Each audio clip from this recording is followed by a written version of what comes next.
Hello guys, welcome back. My name is Nathan, and today we are going to be discussing 10 NHL players who will be traded at the 2021 NHL trade deadline. Now this 2021 NHL trade deadline is less than a month away. We are almost there, and this trade deadline is likely to feature some pretty decent movement. Not as much as years before, but likely a lot of big names still likely to leave their teams. So, who are the big name stars that are most likely to switch teams at the deadline, and who are the most likely players this season and the big name players as well that will be traded at this year's NHL trade deadline?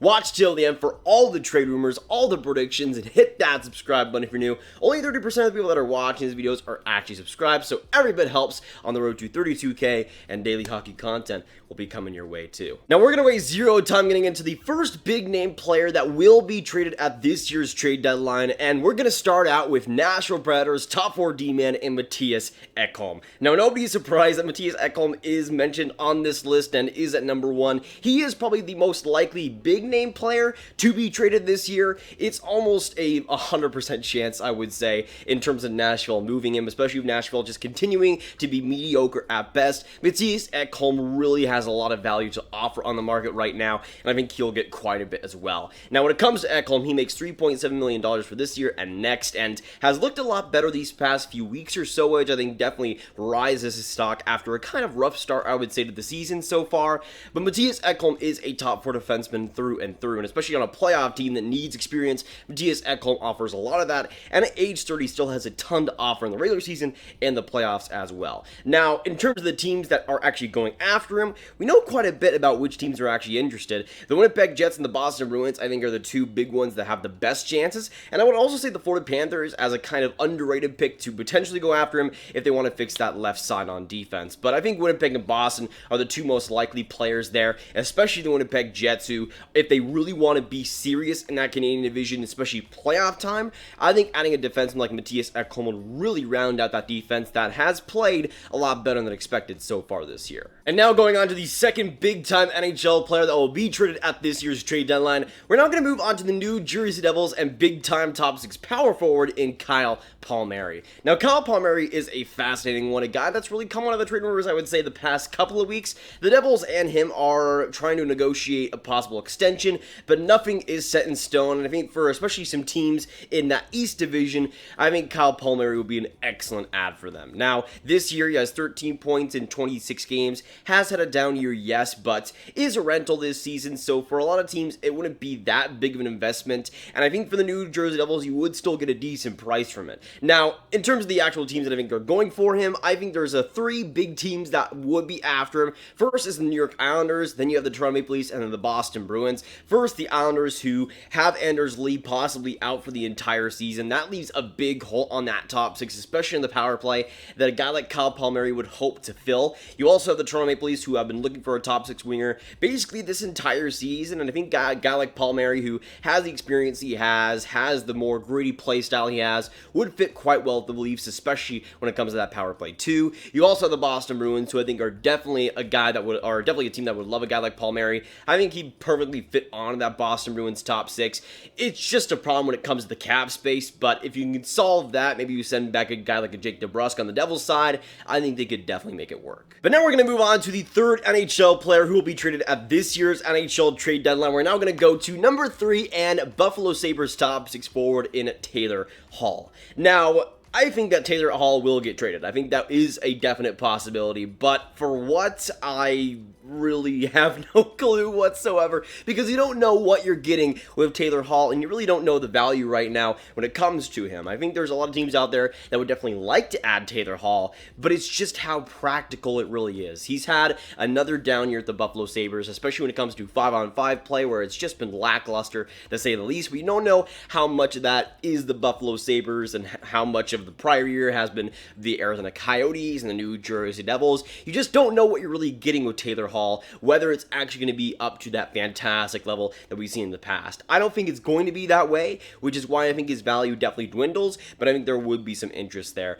I think the New York Islanders would definitely be in on him, saving the Colorado Avalanche and the Calgary Flames. I think there would have to be some salary retention for really any team in the NHL. He's making $8 million, and if Buffalo doesn't retain any salary, I just don't think he's getting dealt. But I think Buffalo will retain some salary on that, and get a decent haul for him. It's not going to be a first-round pick or anything, but it will still be some value that I think Buffalo needs right now, to say the least. But now we're going to move on to the fourth NHL player and the fourth big-time player that will be traded at this year's deadline. We're now going to focus on the Toronto Maple Leafs goaltending and go to starter Freddie Anderson. Now, Freddie Anderson has been a big topic of debate so far this year as to how likely he is to actually be the starter for Toronto going into the playoffs and how successful that will actually be. And personally, if I was the Leafs, I would try my best to get somebody different and try to get creative with things. Freddie Anderson only has this year on his deal, so he would be kind of a rental, I would guess, for other teams, but I think he might serve a little bit as a cap dump here. He is still serviceable, and he can still be a decent NHL goaltender.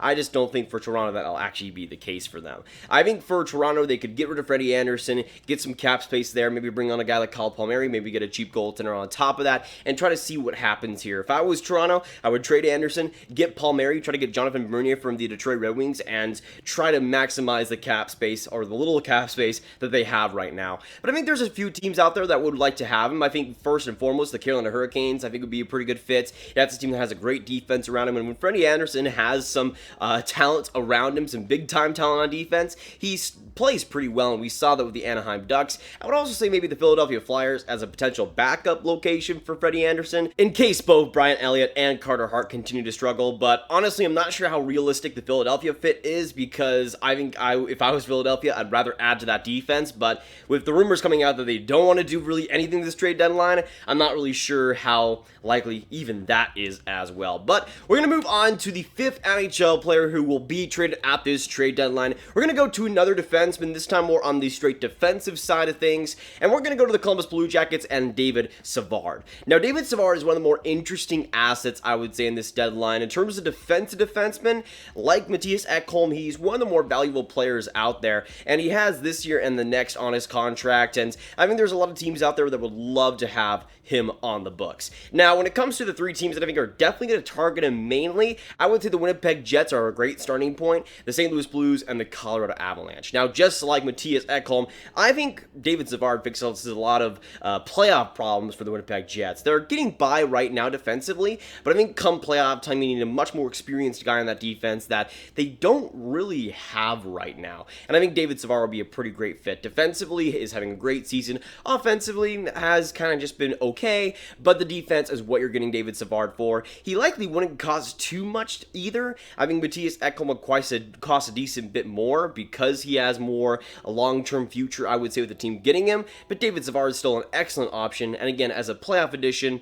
you really can't go wrong there. And now going on to the sixth NHL player who will be traded at this year's trade deadline. This is a guy that, once again, just like David Savard, has kind of been creeping up over these past few weeks as a guy that's really playing himself into a great position to maybe be acquired at this trade deadline for sure. We're going to go to Dustin Brown of the LA Kings. I think Dustin Brown is a very interesting fit for a lot of teams, even though his contract is still a little bit iffy. He makes $5.7 million for this year, the next, and then the year after that, and then becomes a UFA.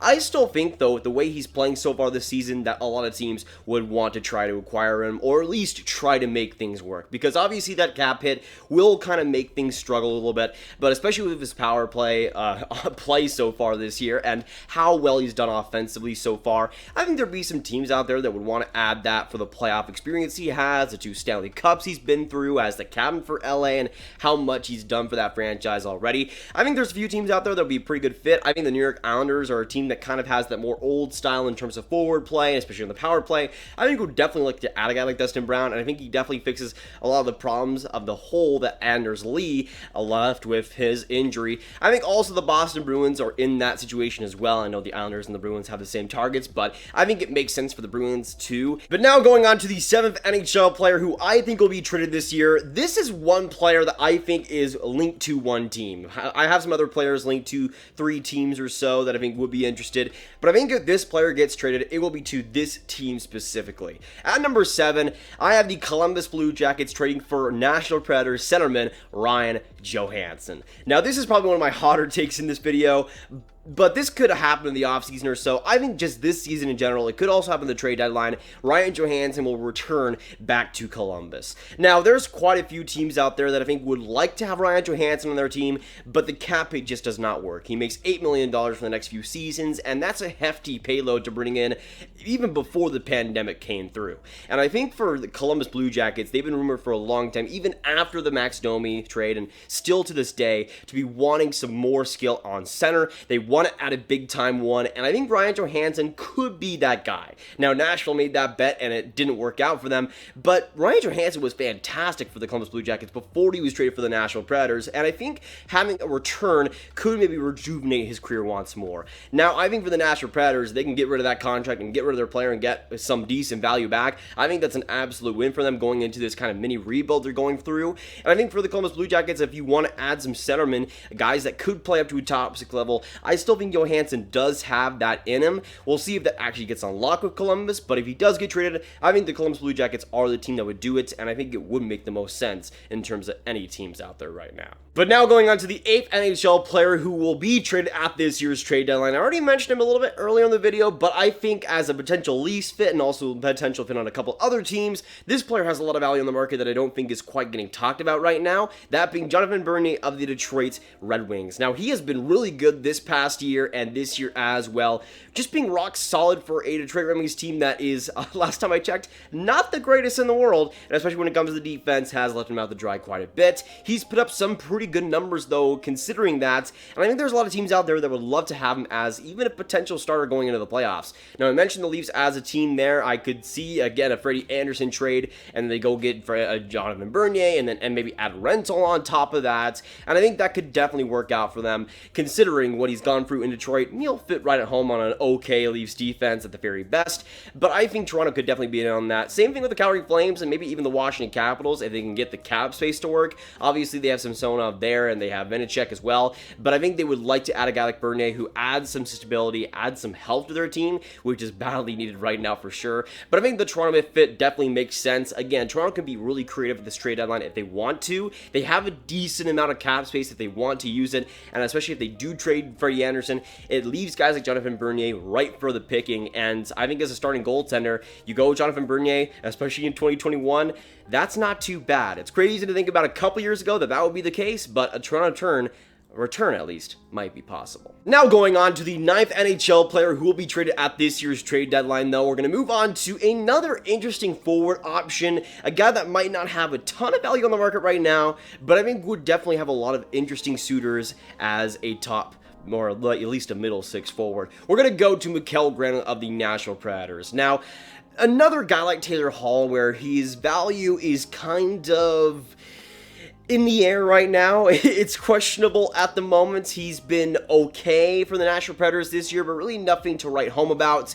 But we don't know what Mikkel Greene can do outside of the Nashville Predators, and this is the Nashville Predators we're talking about, which isn't the greatest team in the world, especially offensively. So there might be some teams out there that are willing to give him that second chance. With Mikkel Greene, I still think he does have value, and I think there will be quite a bit of teams after him. The Toronto Maple Leafs have been linked to him a ton of times. I think also the Pittsburgh Penguins would be an excellent add on that top 6. And even the Colorado Avalanche, who have quite a bit of cap space right now on their books, even with LTIR. And I think that's a team that, especially looking to add on at middle 6, I think Mikkel Greene could definitely be an interesting fit, especially power play wise, could add a lot of value to that team. But I think Toronto, Pittsburgh are the two big ones that are looking to add a top 6 forward and could get that in Mikkel Greene. Now going on to the 10th NHL player who will be traded at this year's NHL trade deadline. I'm going to go to another goaltender that I don't really see too much hype, I guess, going into this trade deadline. I think would get quite a bit of value if he were to get moved. We're going to go to the Arizona Coyotes and go to starter, I guess, in Antti Raanta. Now, Antti Raanta is a interesting one. He's a guy that I think has more longevity as a starter, I would say, than Jonathan Bernier, perhaps, and I think that's why there might be some more value perhaps in the market in the trade deadline or maybe in free agency. But I think Darcy Kemper, with his injuries and with his inconsistencies, Antti Raanta has stepped up to the plate and has been really, really solid in his play so far this year. He hasn't been spectacular or anything, but he's been good and very, very consistent, especially, which is definitely what the Arizona Coyotes have needed so far this season. Hasn't really translated to a bunch of wins or anything, but I think Antti Raanta is a guy that, as a potential starter on the market, could definitely get quite quite a bit. Now, I think he has more longevity as a starter trade-wise, which is why I think there's some different teams involved. I think the St. Louis Blues, the San Jose Sharks, and the Toronto Maple Leafs are the three teams that I think would definitely like to add him. He's a quality option, a quality addition, and likely won't cost too much either. But that'll be it for today, guys. Thanks so much for watching. If you enjoyed, hit that like button, hit that subscribe button, hit that notification bell for more daily hockey content just like this one. Comment down below what you agree and disagree with, and let me know who is the biggest NHL player who you see being traded at this year's trade deadline. Let me know all your thoughts. Make sure you share this video with your friends. Get it out there, boys, and click on this card right here to watch all of my hockey predictions and picks videos right in one playlist. My name is Nathan. Thanks so much for watching, and I'll see you in the next video or stream. Goodbye.